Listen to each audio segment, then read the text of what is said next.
오늘 볼 말씀은 시편 7편입니다.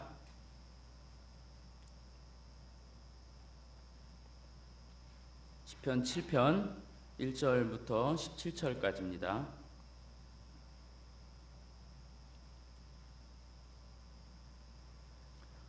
한 목소리로 쭉 읽어 나가겠습니다. 시작.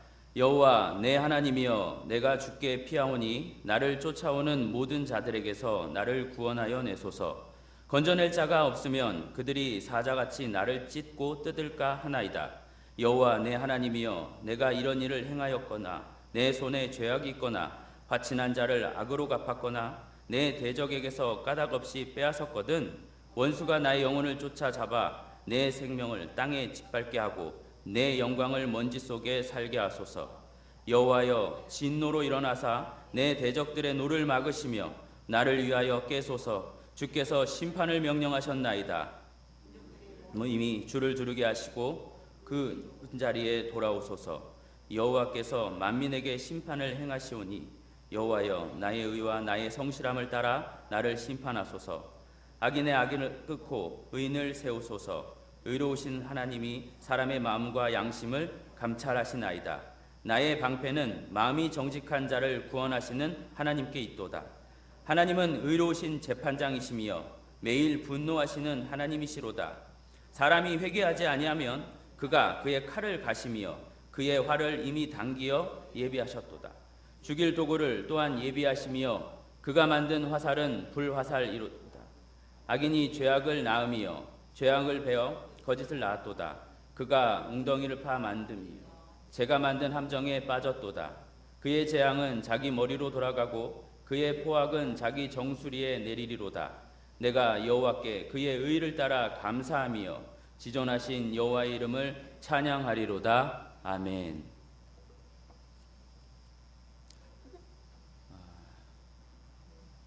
오늘은 7편인데요. 6편의 내용을 잠깐 돌아보고 가겠습니다. 저와 함께 6편을 보셨는데 여러분은 무엇이 남으셨나요? 6편의 내용을 잠시 회상해 보시기 바랍니다. 6편에서 다윗은 자신의 죄로 말미암는 하나님의 진노를 경험하면서 그 진노에서 오는 두려움과 함께 마치 하나님이 자신을 떠나버리신 것이 아닌가, 하나님이 자신을 유기해버리신 것이 아닌가 하는 그런 하나님과의 단절, 그것을 아주 처참하게 맛보고 있음을 우리로 보게 했습니다. 그렇게 하나님이 떠나신 것 같기에 그분으로 말미암아 잘 자던 잠도 못 자고 허구헌난 눈물로 지새우며 어찌나 울며 불며 기도했던지 이제 눈을 들어 하나님을 볼 기력도 없습니다 라고 해요. 그러면서 계속 돌아오소서, 돌아와 주소서 이렇게 간청합니다. 그런데 6편 종반부를 보면 8절이겠죠. 이 다윗이 하나님으로부터 응답을 받게 됩니다. 어찌된 용문인지 그 이유가 언급되지 않아 도통 모를 일이지만 여하간 응답을 받아요. 하나님이 다시 그에게 은혜를 베푸신 겁니다. 이 다윗은 그것으로 좋게 합니다. 다른 무엇보다 그 하나님을 다시 아련하고 그 하나님과의 관계가 회복되고 그 하나님과의 그 친밀한 관계, 그것만으로 기뻐합니다. 들으셨다. 여호와께서 내 간구를 들으셨다. 이것만으로 그는 세상을 다 가진 것 같이 감사하고 좋게 합니다. 이러한 내용의 시편 6편은 우리 신앙의 어떤 절정을 보여준다고 해도 과언이 아니라고 하겠습니다.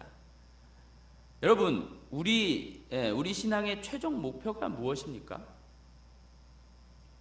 우리 신앙의 최종 목표는 죄로 말미암아 단절되었던 그 하나님과의 관계가 회복되어 다시 그 하나님과 연합하는 그 친밀함 속으로 들어가는 것이라 하겠습니다. 그것이 결국 하나님 나라겠지요. 신앙의 정점은 우리가 그 하나님으로부터 뭔가를 많이 얻어내거나 이 땅에서 하나님으로 말미암아 부귀영화를 누리거나 아니면 그 천국이라는 곳에 가서 상급이니 뭐니를 많이 챙겨 갖는 그것에 있지 않아요. 그 하나님과 연합이고 그 하나님께서 우리를 아심이고 우리가 이제 얼굴과 얼굴을 마주보며 그 하나님을 만끽하는 그 관계성, 여러분 하나님이 기대되십니까? 천국에서 뵙게 될 그 하나님을 기대하십니까? 사모하십니까? 다윗과 같은 그 절절함이 있습니까? 자, 여기까지만 말씀을 드리고 이제 오늘 본문을 볼 텐데요. 7편은 표제가 다윗의 시가연이라고 이렇게 기록되어 있어요. 시가연이라는 말은 이렇게 명확한 말이 아니에요. 그러나 이제 어떤 색채, 분위기 중 하나라고 말씀드릴 수 있을 것 같은데, 시가 어떤 시는 경쾌한 시가 있고 뭐 서정적인 시도 있고 슬프거나 또 아주 비탄에 빠진 그런 시가 있지 않겠습니까? 이런 시의 분위기 중 하나를 일컫는 말이 시가연이라는 거예요.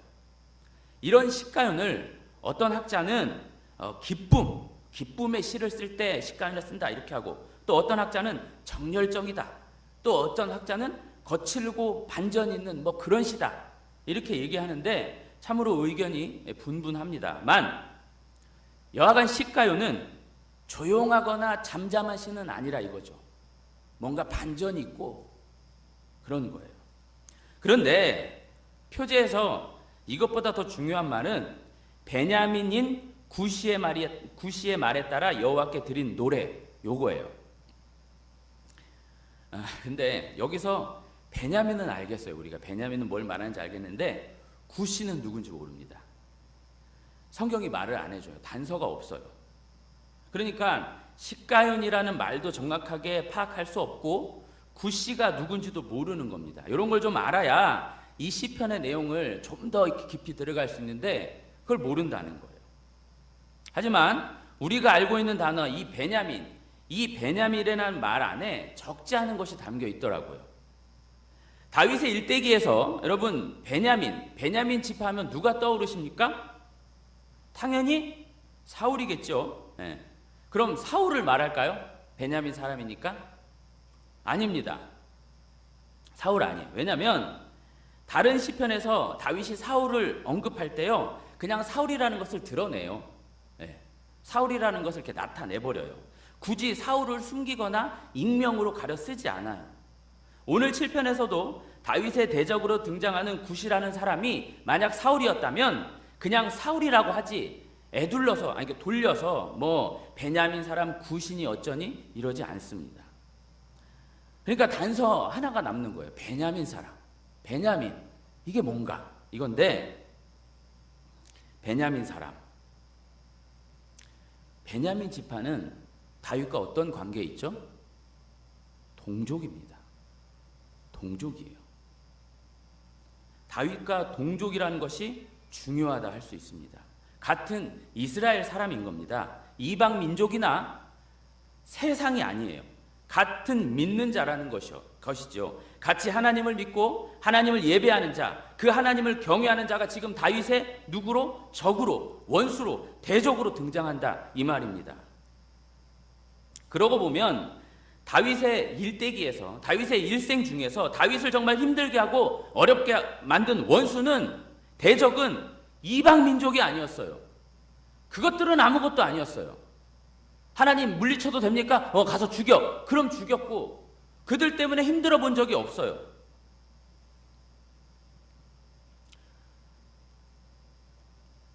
대체적으로 이방이 아니었고 동족이었습니다. 지금으로 말할 것 같으면 다윗을 괴롭히는 대상이 누구냐? 바로 같이 예수님을 믿는 자란 말이죠. 같이 신앙생활을 하고 있는, 같이 하나님을 섬기는 그 자들이 힘들게 한다 이겁니다. 어찌 보면 세상살이보다는 교회 안에서 우리가 더 힘들고 더 피곤하고 더 아플 때가 있지 않나요? 교회가 전쟁터라고 느껴보신 적이 없으세요? 저만 있나요? 네, 우리 교회는 아니고 제가 다른 교회에 많이 있었을 때 참 전쟁터 같구나, 그런 거 많이 느꼈습니다. 자, 이런 빛에서, 이런 이해로 1절 첫머리를 볼 경우 여호와 내 하나님이여, 이 표현이 참으로 범상치가 않아요. 단순히 다윗과 그 하나님의 그 어떤 친밀한 관계성, 나의 하나님이라면서 이런 어떤 친근함, 뭐 이런 의미도 담겨 있겠지만 나의 하나님이라고만 했어요. 그러니까 우리의 하나님이 아니라 나의 하나님이에요. 하나님도 아니고 우리의 하나님도 아니고 이스라엘의 하나님도 아니고 누구의 하나님이요? 나의 하나님이래요. 즉 어떤 구분을 함의하고 있는 것은 아닌가 싶어요. 그러니까 왜 같은 하나님을 부르면서 다르게 지내는지, 왜 같은 하나님을 섬기면서 싸우고 있는지, 왜 같은 하나님을 찾으면서 우리는 하나 되지 못하고 나뉘어 있는지, 어찌 너희들이 나를 공격하는지, 이런 말이 담겨 있지는 않을까.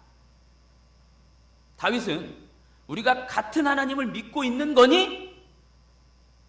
다윗이 이렇게 나의 하나님이라고 하면서 선을 긋고 있는 것만 같아서 마음이 괴로웠어요. 자, 이어서 보시면 다윗은 늘 그렇다시피 오늘 본문에서도 여전히 쫓깁니다. 그를 뒤쫓는 자들에게, 대적들에게 쫓기고 있습니다. 사자에게 쫓기는 어린 양 마냥 쫓기고 있는데 건져낼 자가 없다는 것입니다. 당장이라도 붙잡혀서 찢겨질 판인데 이 상황에서 건져낼 자가 아무도 없다는 거예요. 사면초가의 진퇴양난이라는 것이죠. 그러면서 해명하기를, 그러면서 하나님께 하소연하기를, 나는 이런 일을 당할 이유가 없습니다. 그래요. 내가 혹시 내 손에 죄악이 있거나, 그러니까 내 손으로 어떤 악을 행했거나, 또 나와 화친한 자, 화평한 관계에 있는 자, 언약 공동체, 내 동족들이 될 수도 있겠죠. 그런 자들에게 악하게 했다거나, 그들의 것을 약탈하거나, 부당하게 대하거나, 그러지 않았다는 겁니다. 만약 그랬다면, 하나님 혹여 내가 그랬다면 나의 영혼을 저 원수들이 어떻게 해도 괜찮습니다. 만약 그랬다면 나를 잡아 나의 명예를 짓밟고 나를 죽이고 나를 어떻게 해도 저는 괜찮습니다. 그러니까 다윗 자신의 어떤 무고, 결백을 지금 주장하고 있는 거예요. 억울하다 이것이죠. 물론 여러분, 물론 다윗도 사람이고 또 사람이기에 죄인입니다. 그렇게 다윗의 이 말을 액면 고지곧대로 봐서는 안 됩니다. 죄인은 부득불 죄를 쏟아내기에 자신이 무죄하다? 자신에게 악한 것이 없다? 누가 그렇게 얘기할 수 있어요? 아닙니다. 제 아무리 다윗이라 할지라도 그렇게 말할 수 없습니다. 그런데 다윗이 말하고자 하고 오늘 성경이 우리로 알게 하고자 하는 것은, 이 구절에서의 어떤 무게중심은 다윗의 죄가 하나도 없다, 완전 깨끗하다, 그것이 아니라 바로 자신이 지금 겪고 있는 상황을 만들 만한 일은 절대 하지 않았다 이것이죠. 이렇게까지 될 만큼 자기가 남에게 부당하게 대하고 악을 일삼고 그러지 않았다는 것이에요. 내가 이렇게까지 이 비참한 꼴을, 이 처참하고 목숨이 경각에 달릴 만큼 위협을 당할 만한 일은 절대 만들지 않았다는 것입니다. 무게중심이 어디 있는지 아시겠죠? 그렇게 놓고 보면 맞아요. 다윗은 정말 밧세바 사건만 제외하면 사울에게 쫓길 때도 정말 하나님의 말씀을 생각하고 하나님의 말씀의 빛에 근거해서 행동했어요. 몇 번이나 사울을 죽일 수 있는 기회가 있었음에도 그 기회를 잡지 않았어요. 옳다구나 하고 자신의 가진 힘을 다 동원하여 죽이지 않았단 말이죠. 그 기회를 어떻게 해요? 고스란히 하나님께 넘겼습니다. 원수 갚는 것이 누구에게 있다고요? 주께 있으니, 그 신명기의 말씀처럼 다윗은 행했단 말이에요. 심의 같은 이가 욕을 해도 그것을 하나님의 말씀처럼 달게 받았으며 그 심의를 내버려 뒀어요. 놔둬라. 하나님이 지금 그를 통해 내게 말씀하실 수도 있으니 놔둬라 했단 말이죠. 사울의 아들 요나단과도 참으로 끝까지 의리를 지키며 자신이 한 약속을 고스란히 이행하여 그 무비보셋을 잘 돌봐줬어요. 그거 돌봐준다고 누가 칭찬하지도 않고 잘했다 하지도 않고 뭐 선물도 주지 않습니다만 자신이 한 약속을 지켰어요. 이처럼 다윗은 지금의 자신이 당면하고 있는 이런 쫓김을 받을 만한 이유가 없다는 겁니다. 억울하다는 거예요. 그런데 그렇게 여러분, 여기서 꼭 짚고 가야 하는 것이 하나 있습니다. 반대로요, 만약 다윗이 그런 쫓김을 받을 만한 일을 했다면 그건 다윗이 해결해야 하는 겁니다. 우리가 생각해서 지금 우리가 처해 있는 상황이나 문제가 내 잘못이나 내 실수나 또는 나의 어떠함으로 일어났다면 그건 내가 해결하고 개선해야 하는 것이라 이것이죠. 우리가 참으로 오해하고 있는 것은 우리가 예수님을 믿고 하나님을 부르며 기도할 수 있기에 우리가 당면한 문제 속에서 어떤 시시비비는 가리지 않고 우리가 고쳐야 할 것은 보지 않은 채 마냥 용서를 구하고 마냥 하나님을 부르짖으며 해결을 촉구하는 것은 그건 아니라 이겁니다. 하나님은 우리의 그런 뒤치다거리나 하시는 분이 아니시잖아요. 되려 하나님은 우리의 잘못을 우리가 알고 우리의 실수나 우리의 연약함을 우리가 알고요, 우리로 고치기를 원하세요. 잘못된 길에서 돌아서는 것, 그것이 회개잖아요. 그렇게 돌아서길 원하지 마냥 덮어주시고 그냥 참는 분이 아니세요. 6편에서도 보셨잖아요. 하나님은 그 다윗의 죄를 가만두지 않습니다.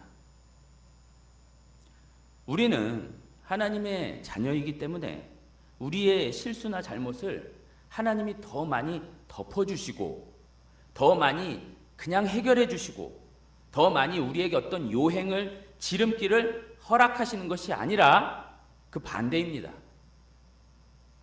하나님은 자신의 백성의 죄를 더 들추시고 더 보게 하시며 더 아프게 찔러대세요.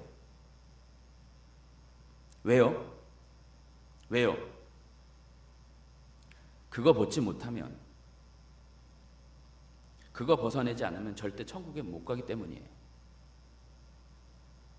여러분, 하나님은 우리의 신분을 진노의 자식에서 하나님의 자녀로 바꾸셨어요. 아드님의 피값으로 그 진노의 자식에서 하나님의 자녀의 신분으로 바꿔놓으셨어요. 그런데 신분만 바꿔놓으신 것이지 상태를 바꿔놓으신 건 아니에요. 하나님은 먼저 우리의 신분을 바꿔놓으신 후에, 정체성을 바꿔놓으신 후에, 본질 자체를 바꿔놓으신 후에 계속하여 상태마저도 바꿔나가시는 겁니다. 사람 막대기와 인생 채찍으로 다윗을 패시면서 바꿔가시는 분이 우리 하나님이세요. 왜요? 사랑하니까, 자녀니까. 그것이 하나님 아버지의 아버지다움이니까 매를 대시는 겁니다. 다윗의 결백, 다윗의 해명 안에는 이런 내용이 포함되어 있는 것입니다. 단순히 난 억울합니다가 아니라, 나는 피해자입니다가 아니라, 만약 제가 뭔가를 잘못했다면 응당 고쳐야지요. 그렇게 돼야 맞지요. 그러나 전 그러지 않았습니다. 더불어 저는 정말 하나님의 백성답게 그렇게 최선을 다했고 그렇게 말씀대로 살려고 몸부림쳤는데 이런 일은 제가 너무 억울합니다. 하나님, 어찌 저에게 이런 일이 있을 수 있습니까? 그러면서 5절 끝에 셀라를 붙였어요. 셀라라는 건 한 단락을 마무리할 때 잠깐 쉬고자 멈추는 거예요. 분위기를 전환하기 전에 한 템포 이렇게 슬쩍 멈추는 겁니다. 이제 6절부터는 조금 다른 국면으로 이제 접어들 거예요. 어떤 암시라 하겠죠. 6절, 7절에 다윗이 뭐라고 그러냐면요, 하나님이여 진노로 일어나사 심판하소서 이랬어요. 무슨 말일까요? 앞선 6편에서도 살펴봤지만 하나님의 진노, 하나님은 무엇에 진노하신다고요? 죄입니다.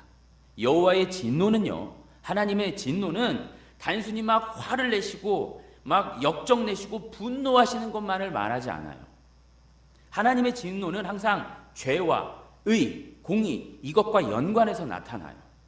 하나님은 그분의 공의, 그분의 그러니까 거룩함, 정당함, 그분의 말씀, 그것에 입각해서 그 기준에 맞춰지면 의가 되어서 용서를 하시는 거고, 그 기준에 맞추지 못하면 그것이 죄가 되어 심판에 이르게 되는 겁니다. 그 죄, 미치지 못하는 그 죄, 하나님의 그 기준에 미치지 못하는 그 죄, 그것에 하나님은 진노하시는 거예요. 다윗이 진노하시라는 것은 공의를 드러내시고 그 공의대로, 말씀대로 심판해달라 이겁니다. 여기서 보시면 심판을 명령하셨나이다 이렇게 말이 좀 어휘가 좀 이상한데, 문법상 하나님은 그렇게 공의롭게 심판하신 분이 아니십니까? 그렇게 공의로 심판하는 분이시지 않습니까? 이렇게 어떤 확실한 표현, 완료형이거든요. 이걸 이제 말하고 있는 겁니다. 그러니까 이 내용을 조금 더 부연하면요, 지금 다윗은 자신의 그 상황에서, 그 억울한 상황에서 하나님께 모든 주권을 돌려드리며 하나님이 판결을 내려주시라, 요겁니다. 하나님이 시비를 가려달라, 이거예요. 다른 권위가 아니라 하나님의 권위, 그 하나님께 모든 것을 맡겨드림과 동시에 하나님의 하나님 되심에 기대고 있는 거예요. 다윗 그에게 있어 권위는 뭐예요? 하나님밖에 없어요. 그 누가 뭐라고 해도 됐어요. 그냥 하나님이면 돼요. 말씀입니다. 하나님이고 말씀이에요. 말씀이 가라 하면 가고, 서라 하면 서고, 해라 하면 하고, 하지 말라 하면 하지 마는, 하지 않는 그 다윗이라 이겁니다. 하나님을 믿는다는 것, 여러분, 하나님을 믿는다는 것, 하나님께 순종한다는 것, 하나님의 백성으로 산다는 것, 하나님을 섬긴다는 것, 다 무엇으로 귀결이 돼요? 말씀으로 귀결이 되는 거예요. 말씀이요. 말씀대로, 말씀 따라 사는 것, 그것이 하나님을 믿는 거고, 하나님께 순종하는 거고, 하나님의 백성이고, 하나님을 섬긴다는 거예요. 다른 것이 아니잖아요. 그 말씀대로 그분께서 하라는 것은 하고, 하지 말라는 것은 안 하는 것입니다. 다윗은 모든 것에 있어 하나님의 말씀이 심판해 주길 바라는 것입니다. 철저히 말씀 앞에 자신을 내려놓는 것이죠. 아니, 오히려 적극적으로 말씀으로 그 하나님께로 나아가고 있는 겁니다. 그러면서 7절에 보시면 민족들의 모임이 줄을 두르게 하시고 그 위 높은 자리에 돌아오소서 이랬어요. 그러니까 모든 백성들이 주님을 둘러싸고 그 가운데 우리 주님이 그 마땅히 계시할 곳에 오셔서 좌정하셔서 뭐 하시라고요? 심판해 달라고요. 통치해 달라고요. 이걸 말하는 겁니다. 그렇다면 이제 본론으로 들어갈게요. 그렇다면 이 구절로 볼 때 지금 하나님이 가운데 계셨다는 것입니까? 계시지 않고 있다는 겁니까? 계시지 않고 있다는 거예요. 계시지 않고 있으니까 와달라고, 아직은 오지 않았다는 것 아니겠습니까? 와달라는 거예요. 뭘 말하는 것일까요? 지금 이 부당한 상황이나 억울함, 즉 다윗이 당면하고 있는 상황은 하나님이 그 자리에 계시지 않기에, 하나님이 아직 하나님의 통치가 온전하지 않기에 그렇다는 것을 피력하고 있는 거예요. 세상이, 이스라엘이, 말씀 그 공동체가 하나님을 경외하며 그 하나님의 말씀대로 이렇게 살아가고 있다면 어찌 자신에게 이런 일이 벌어지겠는가? 왜 말씀대로 사는 내가 이런 꼴을 당해야 하나? 내가 지금 하나님으로부터 기름 부어 세워진 왕인데, 종인데 어찌하여 나를 이렇게 해코지하고 나를 죽이려 하는가? 어찌하여 하나님의 그 권위를 짓밟고 있는가? 하나님의 말씀대로 살고 있다면, 하나님의 통치가 온전히 실행되고 있다면 나에게 이런 일은 없어야 맞다. 이런 것이죠. 주께서 다스리시는 그 공의가 서고 정말로 말씀에 발음이 있고 말씀 알기를 무섭게 알고 그렇게 살아간다면 어찌 저 동족이, 하나님의 백성이라는 이 동족이 나를, 하나님께서 기름 부어 세운 나를 이렇게 해코지할 수 있겠는가? 이건 하나님이 없는, 말씀이 없는 나라라는 것이죠. 그러니 어서 돌아오소서, 어서 돌아오소서, 제발 주께서 그 자리를 지켜 주옵소서, 이렇게 하나님께 매달리는 것입니다. 다윗의 이 시는요, 한 개인이 그냥 자신의 서름을, 자신이 당면한 그 억울함만을 호소하는 것이 아니라 그 하나님 나라를 염두에 두면서 하나님 나라, 그 하나님의 통치가, 그 말씀의 온전한 통치가 펼쳐지는 그 하나님 나라를 염두에 두면서 그 나라를 소원하면서 여호와여 어서 돌아오소서, 어서 통치하소서, 그런 하나님 나라를 이뤄주소서, 이런 바람이 녹아있는 시입니다. 그래서요, 7편 다음으로 이어지는 8편 뭐죠? 1절에 여호와여, 여호와 우리 주여, 주의 이름이 온 땅에 어찌 그리 아름다운지요. 이게 무슨 내용일까요? 이 8편은 회복된 하나님 나라, 7편에서 다윗이 염두에 두면서 소망하면서 그리고 있는 그 하나님 나라, 하나님의 이름이, 그 말씀이, 하나님의 능력이 회복되어 그 말씀대로 되어가는 나라, 그렇게 된 땅, 그것을 묘사하는 것이라 하겠습니다. 연결이 되는 거죠. 그 하나님 나라는 다른 나라가 아닙니다. 하나님의 말씀을 온전히 지키며 그 말씀대로 되어가는 나라입니다.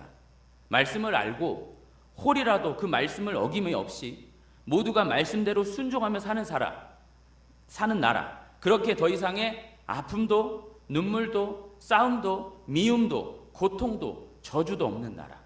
그 나라가 하나님 나라죠. 그 하나님 나라를 우리는 이 땅에서 살아봐야 하는 겁니다. 그 말씀의 진리를 알고 그 말씀이 담고 있는 기품을 이해하며 그 말씀대로 살아내야 합니다. 그렇게 살아가고 살아낼 때 하나님은 반드시 그 말씀의 순종자를 들어 세우십니다. 그만한 대가를 반드시 하나님은 지불해 주세요. 꼭 은혜를 부어주신단 말입니다. 아니, 엄밀히 말하면 정말 은혜를 아는 자들은 말씀대로 살아보려고 안간 힘을 쓰는 법이죠. 그 말씀대로 살아서 어떤 손해와 어려움, 부당함, 억울함이 온다 하더라도 꼭 참고 버티면서 꾸역꾸역 그 길을 가는 것이고 나아가 그것을 행복으로 사는 자들입니다. 그런데 이 시대는 여러분도 잘 알다시피 정말 말씀대로 살지 않으려는 것 같아요. 아니, 말씀 자체를 잘 모릅니다. 관심도 없고 말씀에 대한 진지함이나 사모함이 갈수록 시들어 가요.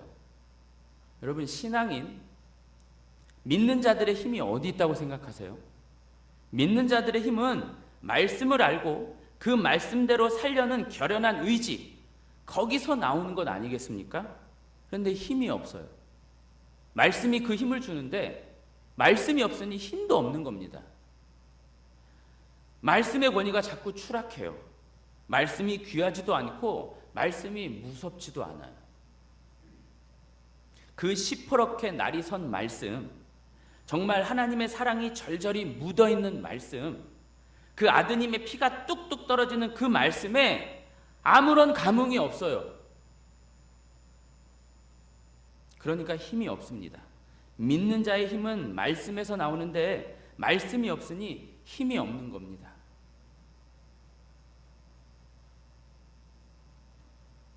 이제 8절부터는 계속 어떤 단어가 집중적으로 조명이 되는데요.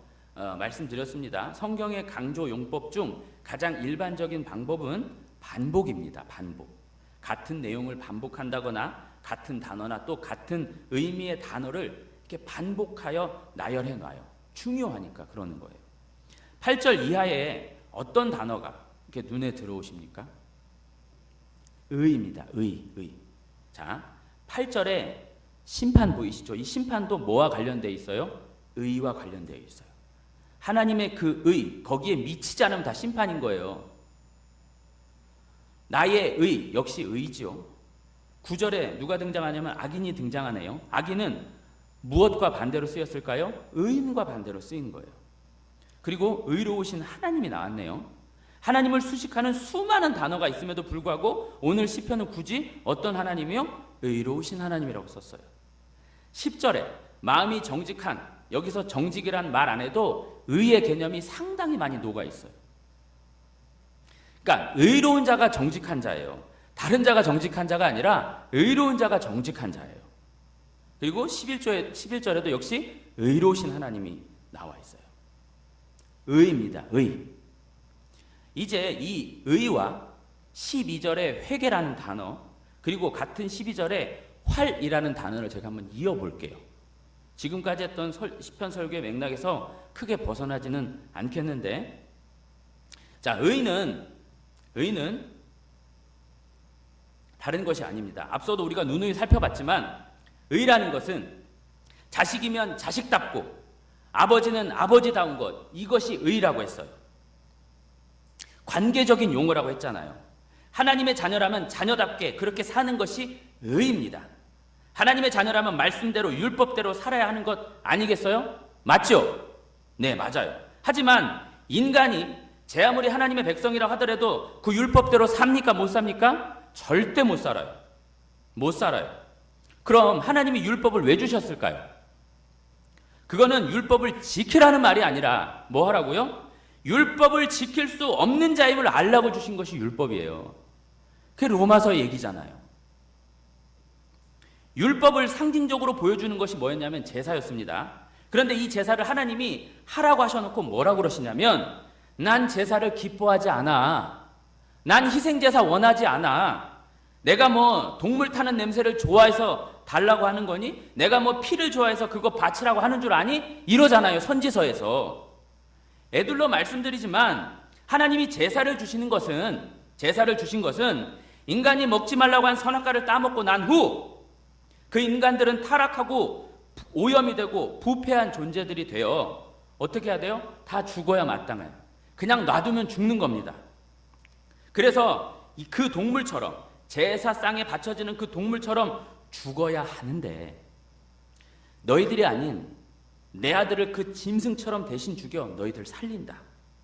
이 의미를 알고 이것을 알아먹고 그저 은혜에 감격하고 그 은혜가 너무 고마워서 그 예수님을 붙들고 나는 아무것도 아니니 말씀대로 살겠습니다. 그 겸손의 자리로 내려가는 것. 그 말씀이 어떤 말씀이든 나를 살려낸 당신, 내게 은혜를 베푸신 당신, 나를 용서하신 그 당신 말씀에 순종하겠습니다. 이 자리로 내려가는 것이 의예요. 율법을 잘 지키라는 것이 아니라 이스라엘이 무슨 율법을 지켰습니까? 여러분도 잘 아시다시피 허구한 날 율법을 어긴 게 이스라엘이었어요. 하지 말라는 짓만 골라서 하고 그저 재물을 죽이는데 나중에는 뭐 말라기에서는 어떤 재물이요? 점 있고 흠 있는 것들만, 볼품 없는 것들만 갖다 놔 바친 자들이 이스라엘이었어요. 무슨 율법을 지켜요? 안 지켰어요. 뭣도 모르고 재물의 배만 갈라댔죠. 딱 그런 존재임을 보라는 것이죠. 그렇게 하나님 앞에 가망 없고 무능하고 형편없는, 그래서 어떻게 해야 돼요? 아드님을 내줄 수밖에 없는 겁니다. 성자 하나님을 보낼 수밖에 없는 존재. 하나님이 내가 그랬지 너희들은 안 된다니까 내가 아들을 보낼 수밖에 없는 이유를 좀 알아먹으라고 이러는 겁니다. 그리고 그 아들을 죽일 수밖에 없는 하늘 아비의 심정을 제발 깨닫고 다시 마음을 돌이켜 어디로 엎드리라고요? 하나님 앞에, 말씀 앞에 엎드리라는 말입니다. 그게 의예요. 그런데 사울을 보십시오. 압살롬을 보십시오. 그 밖에 다윗의 수많은 대적들, 적대 세력들을 보십시오. 의가 없습니다. 수시로 하나님의 말씀에 반대가 있고 수시로 자기를 높이며 수시로 고개를 들고 수시로 하나님을 기만합니다. 절대 하나님 앞에 항복이란 없어요. 하나님 앞에 항복하는 것보단 지금 자신의 권위, 자신의 안위, 자신의 체면을 더 걱정해요. 하나님의 말씀을 순종하지 않음으로 인한 하나님의 진노보다는 그 하나님께 버려짐보다는 그런 것은 됐고 그런 것은 안중에도 없고 아무렇지 않으니까 뭐라고요? 나 좀 챙겨달라고. 잘 알다시피 사울이 폐위 직전에 폐위를 당하면서도 선지자에게 사무엘에게 뭐라고 하죠? 내 체면이나 좀 살려줘. 응? 내가 지금 이뤄놓은 것들, 지금 내 처지, 지금 나의 위치, 내 체면이나 좀 살려달라는 거예요. 지금 이미 지옥에 떨어진 목숨이나 다를 바가 없는데 거기서도 여전히 붙들고 있는 게 자신의 처지. 참 어리석죠. 그건 의를 아는 자가 아닙니다. 의가 뭔지도 모르는 것입니다. 자신의 체면과 자신의 안위가 흔들리고 땅에 짓밟혀도 말씀 앞에, 그 하나님 앞에 숙일 수 있어야 하는 거예요. 그게 능력입니다. 그게 기독교인의 능력이고 실력이에요. 도무지 안 되는 걸 알면서도 숙일 때 숙일 줄 아는 것. 그 숙여서 어떤 수모와 어떤 돌멩이가 날라올 줄 알면서도 그 말씀 앞에 숙일 수 있는 것. 그게 실력입니다. 저도 못해요.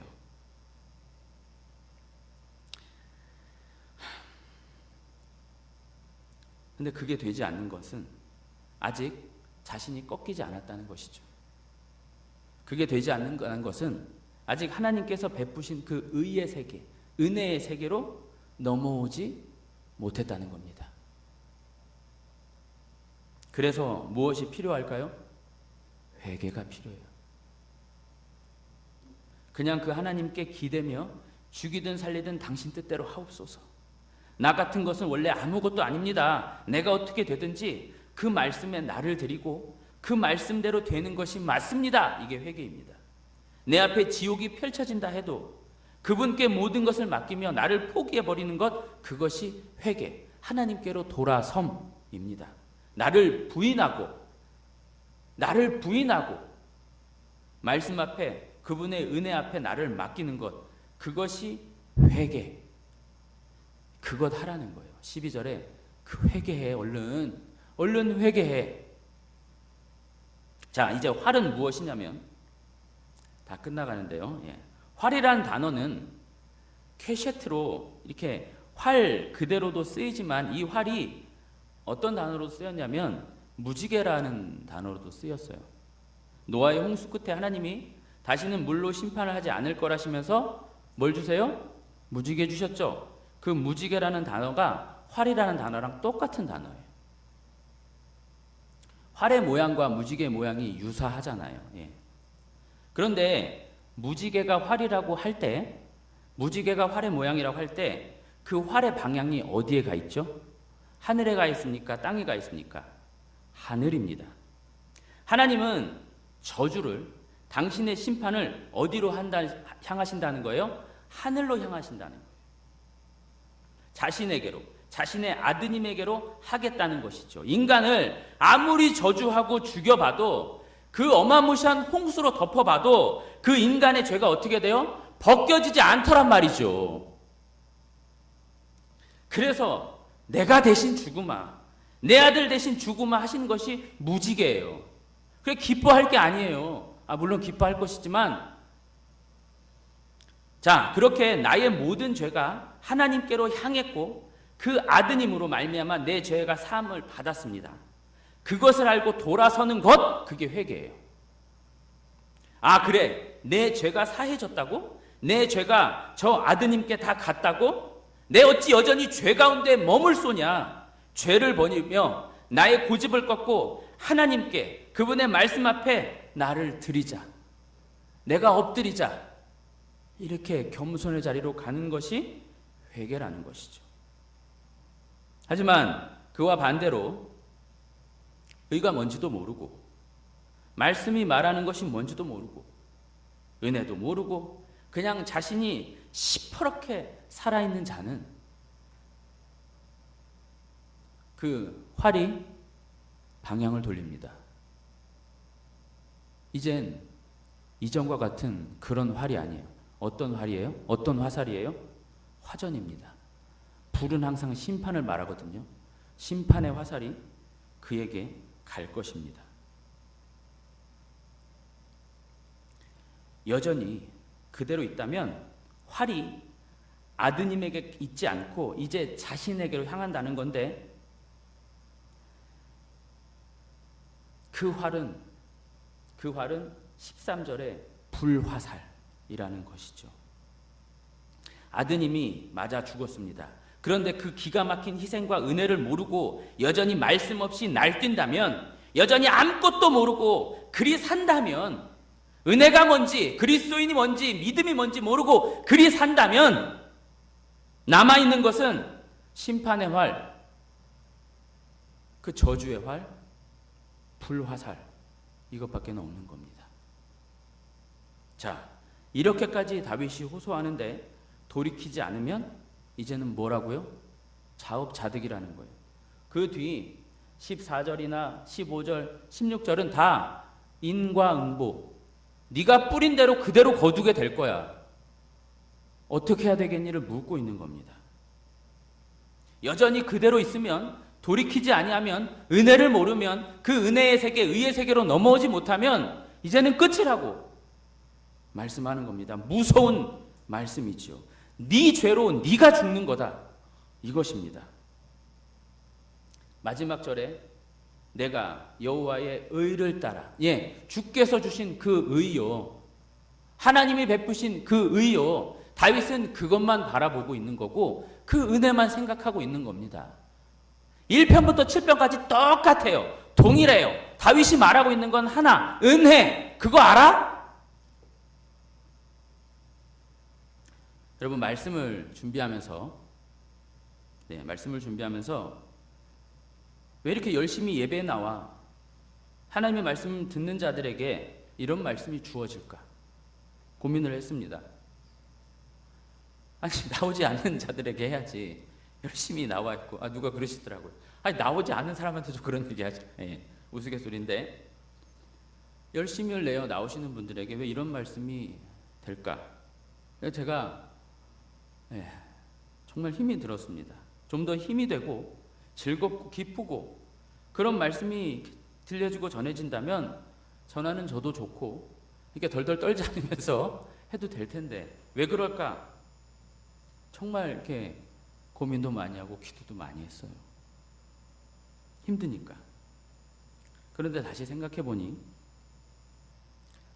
우리가 주일 담임 목사님 설교도 들었지만 지금은 말세 지말입니다. 끝이에요. 인정하십니까? 끝입니다. 이제 주님 곧 오십니다. 이제 곧 오시니까 지금처럼 열심히 말씀대로 말씀 따라 그렇게 살자 이겁니다. 우리에게 당겨질 활은 없는 거예요. 우리에게 쏟아질 불화살은 없는 겁니다. 그러니 감격스럽게 행복하게 더 즐겁게 그렇게 말씀대로 의를 행하며 그렇게 가자 이겁니다. 주일날 들었잖아요. 나 혼자만이라도 그 다니엘처럼 나 혼자만이라도 나 혼자 뭘 할 수 있겠냐 그게 아니라 나 혼자만이라도 그렇게 말씀대로 살아가자. 반드시 하나님이 함께 하신다. 이것입니다. 말씀을 생각하면서 찬양하겠습니다.